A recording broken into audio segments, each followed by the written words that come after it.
Hello students. Okay, today we are studying the repetitive questions of polity, and a lot of students told us to take the theory classes of polity. So we are now coming with the theory classes. This theory classes will not be same as the other classes you watch in YouTube.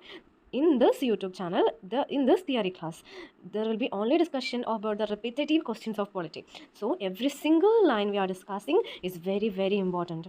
Okay, let's read the first page yourself by pause. Okay, the preamble. The preamble declares India as a sovereign, socialist, secular, democratic, and republic. Okay, this is a point. Every single line is a point. So, the sovereign, socialist, secular, democratic, and republic. It embodies the objectives and the philosophy of the Constitution and serving as a soul of constitutional framework. Soul of our constitution is the preamble. The key words we should remember is justice, liberty, equality and fraternity. Okay, in 42nd Amendment Act, we know that 42nd Amendment Act in 1976, the socialist and secular words were added. Okay, not a part of constitution but reflects its spirit. The preamble is not a part of constitution but it reflects its spirit. Okay, for about discussion of the fundamental rights and duties, the six fundamental rights. How much fundamental rights? Six fundamental rights are there from the state actions, while 11 fundamental duties remain the citizens of their moral obligation towards the nation. 11 fundamental duties and 6 fundamental rights. You should remember this. Article 12 to 35 covers the fundamental rights. 12 to 35. Article 51A lists 11 fundamental duties.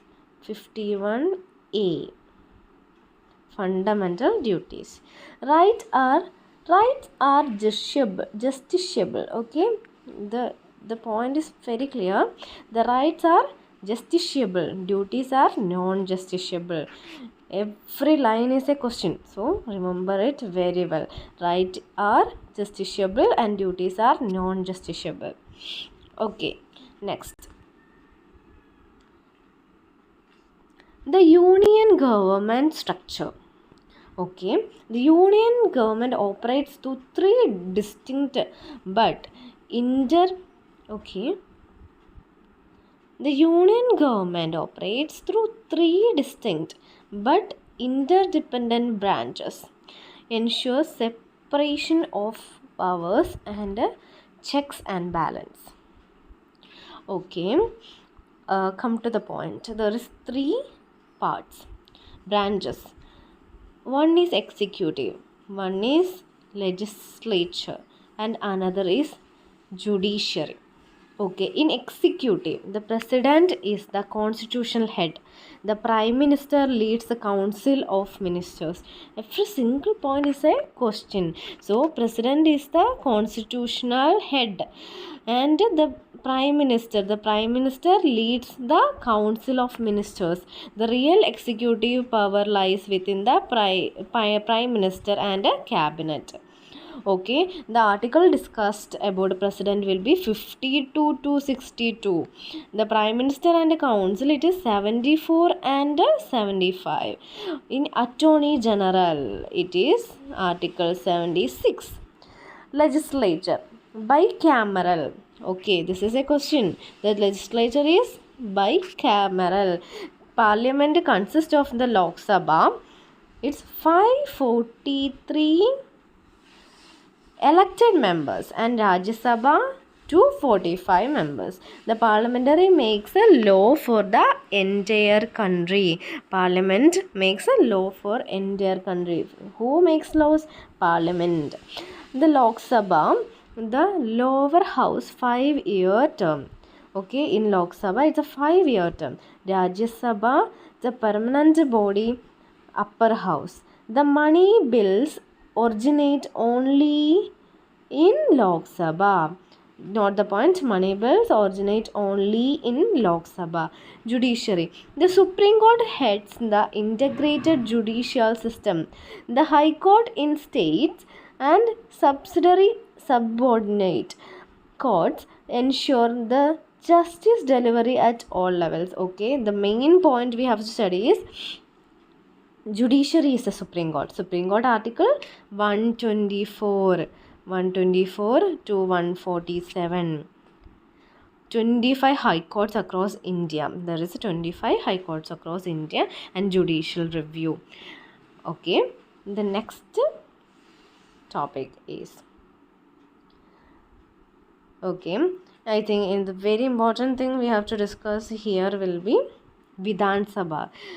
In the questions we have discussed about being the member of Vidhan Sabha and about that, and we can study this in the next class. And let's go to the constitution amendment process. Okay, constitutional amendment process. Let's discuss about it.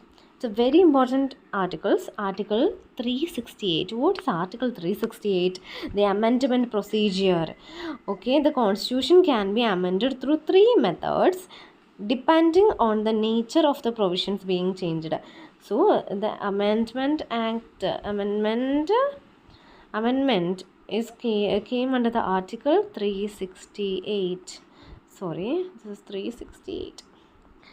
The simple majority. What is a simple majority? Special majority. Special majority plus ratification. Okay, the simple majority for non-critical provisions like formation of new states or citizenship matter.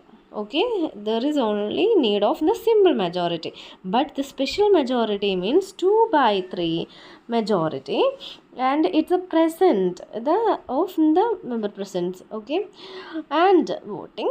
Okay, the plus absolute majority of the total membership. Absolute majority is needed. In 3, the special majority and ratification. It is for federal provisions require ratifications by at least half of the legislators. Key amendments. Okay, we should remember this. This is a key amendment. The first amendment was on 1951. It is added 9th schedule. 9th schedule is added in 1951. 9th schedule added in first amendment. It's 1951. The 42nd amendment. It's a 1946. It's a mini constitution. It is known as a mini constitution. The 44th amendment in 1978. 1978 removed the right of the property from what? Fundamental rights. Right to property is not now in the fundamental rights. The 73rd and 74th, 1992, the local self-government. Okay, these are very important keywords. Study this. 101st Amendment, 2016. This is a GST implementation. Remember this. It's very important. And 103 Amendment. It was in 2019. 10% EWS reservation was introduced in the amendment in 103. Okay, students, we have a lot to study.